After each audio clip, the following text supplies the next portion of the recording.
Victoria memorial নিৰ্মাণ কৰেছে। বন্দে ভাৰত হাওড়া দলং, Howrah bridge. Hello' guys, নমস্কাৰ, welcome back to my YouTube channel. এটি নতুন ভিডিঅ'ৰ সৈতে আপোনাক স্বাগতম জনাইছোঁ। আৰু আজি মই গৈ আছোঁ কলকাতা। য়েছ, আজি মই কলকাতালৈ যাম। ৱেষ্ট বেংগলৰ ৰাজধানী capital the Kolkata city, the city of joy. বৰ্তমান মই এতিয়া উপস্থিত আছোঁ Rampurhat railway station, west Bengal. মই অসমৰ পৰা 4 দিন আগতে ৱেষ্ট বেংগল আহিছোঁ আৰু আজি মই গৈ আছোঁ কলকাতা। কলকাতালৈ যাম মই, ছেকেণ্ড টাইম ফালি দিম। Wow, Vande Bharat train, Vande Bharat, Vande Bharat, Vande Bharat. এই বন্দে ভাৰত ট্ৰেইনত মই আজিলৈকে জাৰ্ণি কৰি পোৱা নাই দেই গাইজ। পইচাই নাই, জাৰ্ণি কেনেকৈ কৰিম? আগত পইচা লাগিব, তেতিয়াহে জাৰ্ণি কৰিব পাৰিম। এদিন নহয় এদিন মই এই বন্দে ভাৰত ট্ৰেইনত জাৰ্ণি কৰিমেই। গাইজ, এইখন ট্ৰেইন আহিছে হাওৰা ৰেলৱে ষ্টেচনৰ পৰা যাব মালদা টাউন। আৰু এইখনতে মই এবাৰ জাৰ্ণি কৰিছিলোঁ ৰামপুৰহাট টু মালদা টাউনলৈ। আৰু কলকাতাত যিমান ধুনীয়া ধুনীয়া চাবলগীয়া ঠাই আছে গোটেইখিনি মই কভাৰ কৰিম আৰু আপোনালোকক মই দেখাম কলকাতাখন কিমান ধুনীয়া। আৰু আজি মই জাৰ্ণি কৰিম train number 13154 Gour express train, যিখন ট্ৰেইন মালদাৰ টাউনৰ পৰা আহি আছে আৰু যাব Kolkata Sealdah railway station. Guys, train আহি গ'ল, এতিয়া যাব লাগে কলকাতা শিয়ালদা।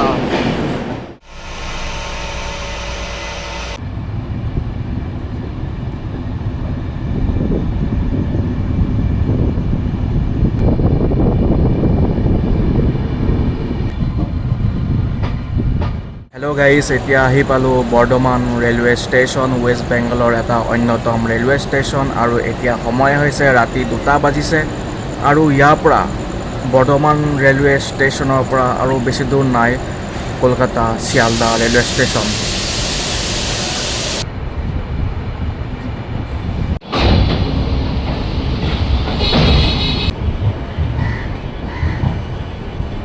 হেল্ল' গাইজ, আহি পালোঁ Sealdah railway station, Kolkata.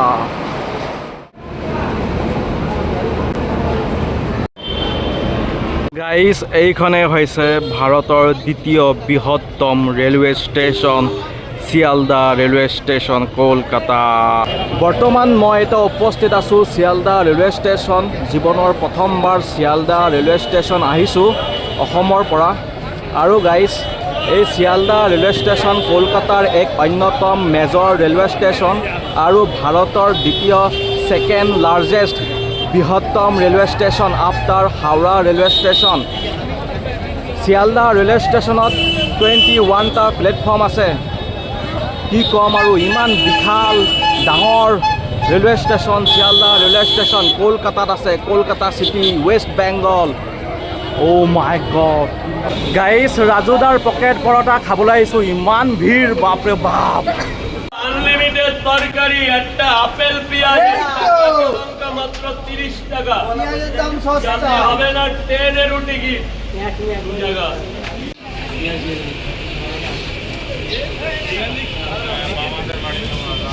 Hello' guys, এতিয়া গৈ আছোঁ ভিক্টোৰিয়া মেম'ৰিয়েল ৰেপিডত। ভাইয়া আহি গৈছে। হেল্ল' গাইজ, আহি পালোঁ কলকাতাৰ অন্যতম tourist place the Victoria memorial. বন্ধুসকল, এয়া হৈছে ভিক্টোৰিয়া মেম'ৰিয়েল। নিশ্চয় আপোনালোকে দেখা পাই আছে সুন্দৰ ভিক্টোৰিয়া মেম'ৰিয়েল। ভিক্টোৰিয়া মেম'ৰিয়েল কলকাতাৰ বিখ্যাত tourist spot. Victoria Memorial is a famous iconic place of Kolkata. Wow, really so many beautiful architecture building of Victoria Memorial. বন্ধু বান্ধৱীসকল, এই ভিক্টোৰিয়া মেম'ৰিয়েল নিৰ্মাণ কাৰ্য আৰম্ভ হৈছিল 1906 চনত 1906 আৰু কাম সম্পূৰ্ণ হৈছিল 1921 চনত 1921ত। ভিক্টোৰিয়া মেম'ৰিয়েলৰ নিৰ্মাণ কাৰ্য সম্পূৰ্ণ হৈছিল। বেংগল পাৰ্টিশ্যনৰ পিছতেই এই ভিক্টোৰিয়া মেম'ৰিয়েলৰ নিৰ্মাণ কাৰ্য আৰম্ভ হৈছিল। বংগ বিভাজনৰ পিছতেই ভিক্টোৰিয়া মেম'ৰিয়েলৰ নিৰ্মাণ কাৰ্য আৰম্ভ হৈছিল। আৰু বংগ বিভাজন কেতিয়া হৈছিল? 1905। কোনে কৰিছিল? Lord Curzon. দেখাই আছোঁ লৰ্ড কাৰ্জন কোন আছিল। গাইজ, এয়া হৈছে লৰ্ড কাৰ্জন, যিজনে বংগ বিভাজন কৰিছিল ধৰ্মৰ ভিত্তিত। বংগখন দুটা ভাগত বিভক্ত কৰিছিল। এটা ভাগ হৈছে ৱেষ্ট বেংগল আৰু এটা হৈছে ইষ্ট বেংগল। এই মানুহজনে ব্ৰিটিছৰ এই মানুহজনে লৰ্ড কাৰ্জনে 1905ত বংগ বিভাজন কৰিছিল। আৰু বংগ বিভাজনৰ পিছতে এই ভিক্টোৰিয়া মেমৰিয়েলৰ নিৰ্মাণ কৰা হৈছিল। ভিক্টোৰিয়া মেমৰিয়েল নিৰ্মাণ কৰা হৈছিল আফটাৰ বেংগল পাৰ্টিশ্যন। আৰু এইটো নিৰ্মাণ কৰিছিল ব্ৰিটিছ উইলিয়াম ইমাৰছনে। ইমাৰছনে এই সুন্দৰ আৰ্কিটেকচাৰ ডিজাইন কৰিছিল। আৰ্কিটেকচাৰ আছিল উইলিয়াম ইমাৰছন ব্ৰিটিছৰ। তেওঁ এই সুন্দৰ ভিক্টোৰিয়া মেমৰিয়েলৰ যিটো আৰ্কিটেকচাৰ ডিজাইন এইটো ডিজাইন দিছিল। গাইজ, এই সুন্দৰ ভিক্টোৰিয়া মেমৰিয়েল কিহেৰে নিৰ্মাণ কৰিছিল? কিহৰ দ্বাৰা নিৰ্মাণ কৰিছিল এই সুন্দৰ ভিক্টোৰিয়া মেমৰিয়েল? গাইজ, এই ভিক্টোৰিয়া মেমৰিয়েল নিৰ্মাণ কৰিছিল বগা মাৰ্বলৰ দ্বাৰা। বগা মাৰ্বলৰ দ্বাৰা এই ভিক্টোৰিয়া মেমৰিয়েল নিৰ্মাণ কৰিছিল। এই বিল্ডিংটো বনোৱা হৈছে হোৱাইট মাৰ্কানা মাৰ্বল। হোৱাইট মাৰ্কানা মাৰ্বলৰ দ্বাৰা এই ভিক্টোৰিয়া মেমৰিয়েল নিৰ্মাণ কৰা হৈছিল। আৰু গাইজ, মোষ্ট ইম্পৰ্টেণ্ট বস্তুটো হৈছে Victoria memorial is dedicated to queen Victoria of UK। ৰাণী ভিক্টোৰিয়াৰ স্মৃতিত এই ভিক্টোৰিয়া মেমৰিয়েল নিৰ্মাণ কৰা হৈছিল। এয়া হৈছে ৰাণী ভিক্টোৰিয়া, যাৰ স্মৃতিত এই ভিক্টোৰিয়া মেমৰিয়েল নিৰ্মাণ কৰিছিল। Victoria memorial is a major tourist spot for local and international visitors. বৰ্তমান ভিক্টোৰিয়া মেমৰিয়েল মিউজিয়াম হয় under the ministry of culture. Victoria Memorial is a public tourist spot for people to learn about history and enjoy the beautiful architecture building.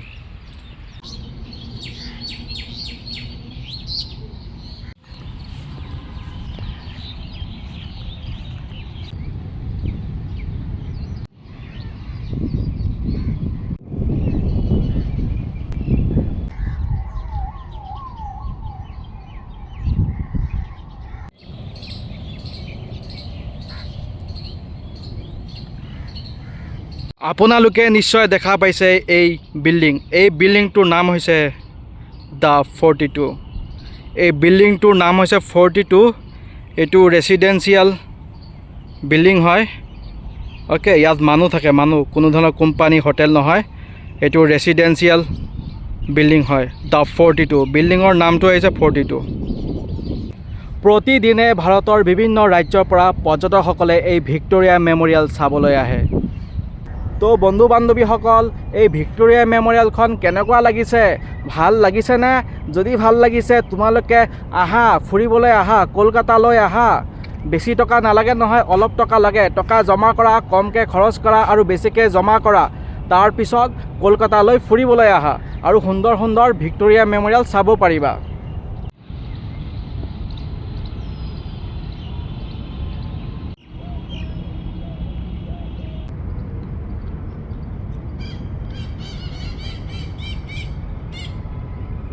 Guys, এইখনে হৈছে Kolkata, west বেংগলৰ capital the Kolkata.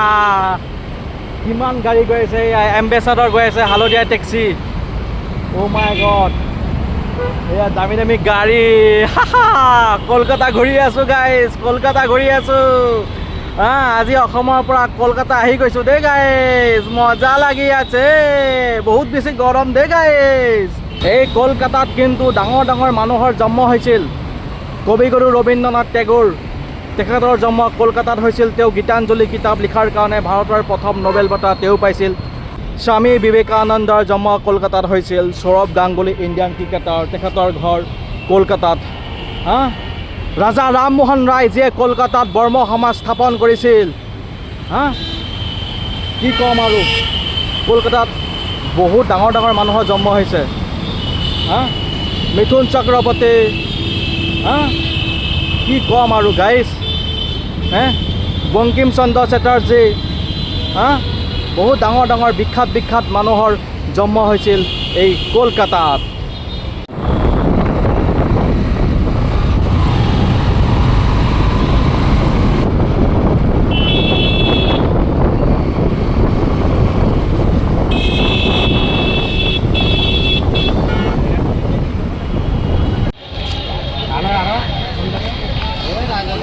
Hello' guys, আহি পালোঁ মই কলকাতাৰ বিখ্যাত দলং হাওৰা ব্ৰিজ। গাইজ, এইখনে হৈছে হাওৰা ব্ৰিজ, কলকাতাৰ বিখ্যাত আইকনিক ব্ৰিজ হাওৰা দলং। গাইজ, হাওৰা দলংখন নিৰ্মাণ কৰিছিল ব্ৰিটিছসকলে 1936 চনত।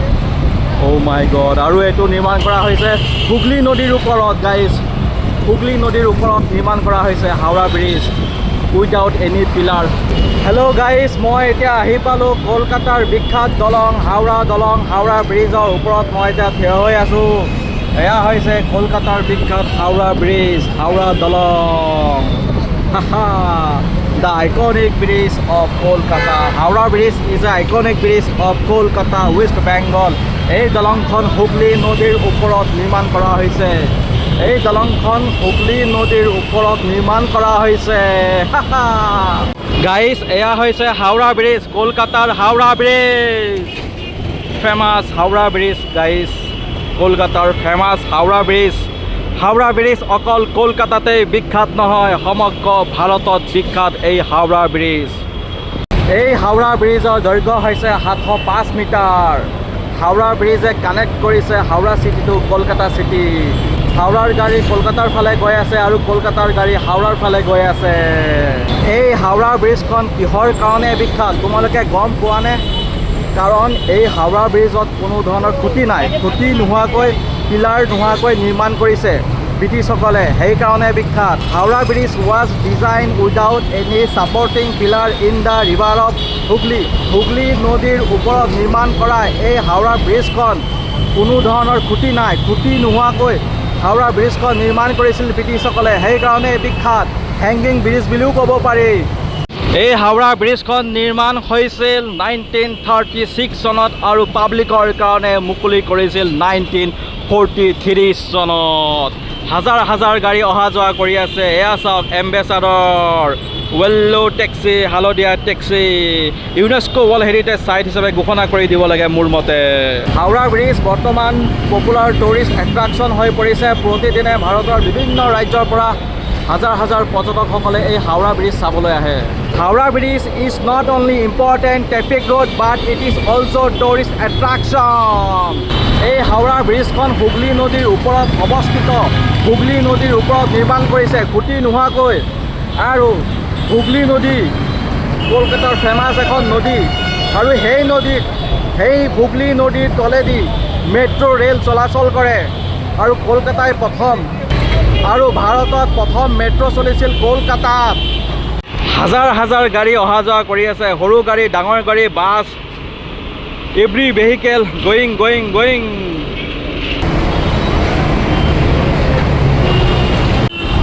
হেল্ল' গাইজ, মই এতিয়া উপস্থিত আছোঁ কলকাতাৰ বিখ্যাত দলং হাওৰা ব্ৰিজৰ ওপৰত আছোঁ। আৰু এয়া হৈছে হাওৰা দলং। হাওৰা দলং গাইজ, কলকাতাৰ বিখ্যাত দলং হাওৰা দলং। আৰু হাওৰা দলংখন নিৰ্মাণ কৰা হৈছে হুগলী নদীৰ ওপৰত। হুগলী নদীৰ ওপৰত এই ব্ৰিজখন, হাওৰা ব্ৰিজখন নিৰ্মাণ কৰা হৈছে। আৰু 1936 চনত এই ব্ৰিজখন নিৰ্মাণ কৰিছিল ব্ৰিটিছসকলে আৰু পাব্লিকৰ কাৰণে মুকলি কৰিছিল 1943 চনত। গাইজ, কি ক'ম আৰু, মজা লাগি আছে গাইজ। কিমান গাড়ী অহা যোৱা কৰিছে এই বিখ্যাত দলংখন হাওৰা ব্ৰিজ। হাওৰা ব্ৰিজ অকল কলকাতাতেই বিখ্যাত নহয়, সমগ্ৰ ভাৰতৰ বিখ্যাত। সমগ্ৰ ভাৰতত বিখ্যাত এই হাওৰা ব্ৰিজখন। কাৰণ হাওৰা ব্ৰিজখন এনেকুৱা ছিষ্টেমত নিৰ্মাণ কৰিছে, ইয়াত কোনো ধৰণৰ পিলাৰ নাই, খুঁটি নোহোৱাকৈ উইদাউট খুঁটি এই ব্ৰিজখন নিৰ্মাণ কৰিছে হুগলী নদীৰ ওপৰত। Howrah bridge was design without any supporting pillar in the river of Hooghly. Hooghly নদীৰ ওপৰত নিৰ্মাণ কৰা এই ব্ৰিজখন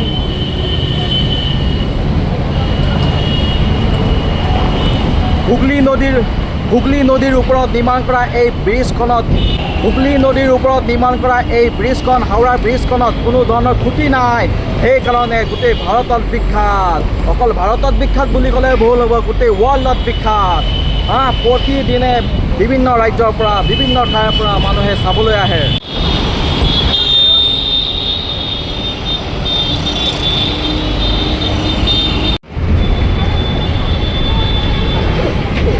গাইজ, হাওৰা ব্ৰিজখন নিৰ্মাণ কৰা হৈছে হুগলী নদীৰ ওপৰত।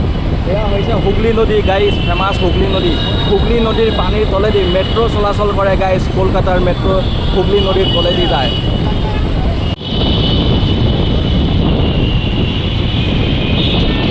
Howrah bridge was design without any supporting pillar in the river of Hooghly. Hooghly নদীৰ ওপৰত কোনো ধৰণৰ পিলাৰ নোহোৱাকৈ, খুঁটি নোহোৱাকৈ নিৰ্মাণ কৰা হৈছে। সেইকাৰণে গোটেই ভাৰতত বিখ্যাত, অকল কলকাতাতে বিখ্যাত নহয়, গোটেই ভাৰতত বিখ্যাত এই হাওৰা ব্ৰিজ গাইজ। কি ক'ম আৰু, মজা লাগি আছে গাইজ। আৰু এয়া হৈছে হুগলী নদী গাইজ, এয়া হৈছে হুগলী নদী গাইজ, এয়া হৈছে হুগলী নদী, কলকাতাৰ বিখ্যাত হুগলী নদী। আৰু হুগলী নদীৰ কাষতে আছে, হুগলী নদীৰ পাৰতে আছে হাওৰা ৰেলৱে ষ্টেচন। এইয়া হাওৰা ৰেলৱে ষ্টেচন, এয়া হৈছে Howrah railway station guys. Howrah ব্ৰিজক ৰবীন্দ্ৰ সেতু বুলিও জনা যায়।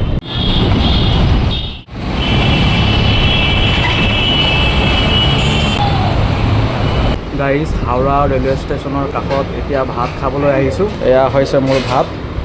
ভাত আছে ৰাইচ, নেমু, আলু পোস্ত, দালি আৰু এইটো আলু ভাজি।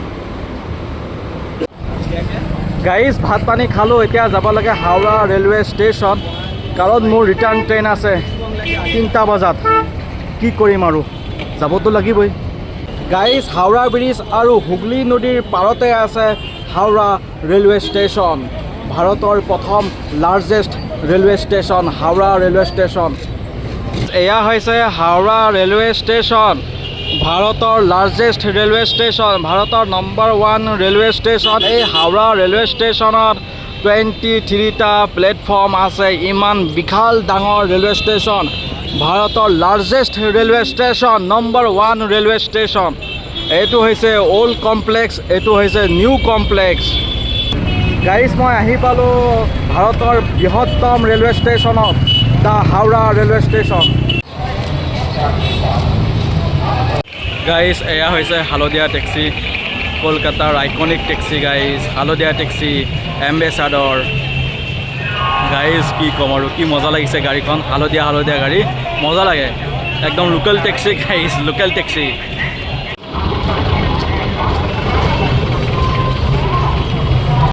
গাইজ, এইখনে হৈছে ভাৰতৰ বৃহত্তম railway station, largest railway station of India, the Howrah railway station.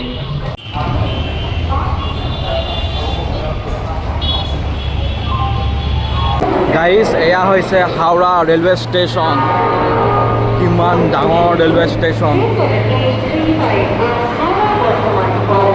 Howrah railway station ভাৰতৰ লাৰ্জেষ্ট, ইণ্ডিয়াৰ largest railway station, Howrah railway station. ভাৰতৰ number 1 railway station, Howrah railway station. Guys, কলকাতাৰ ভিডিঅ'খিনি কেনেকুৱা লাগিল, ভাল লাগিল নে? যদি ভাল লাগিছে তেতিয়াহ'লে লাইক, কমেণ্ট, ছাবস্ক্ৰাইব কৰি দিবা দেই। Thank U.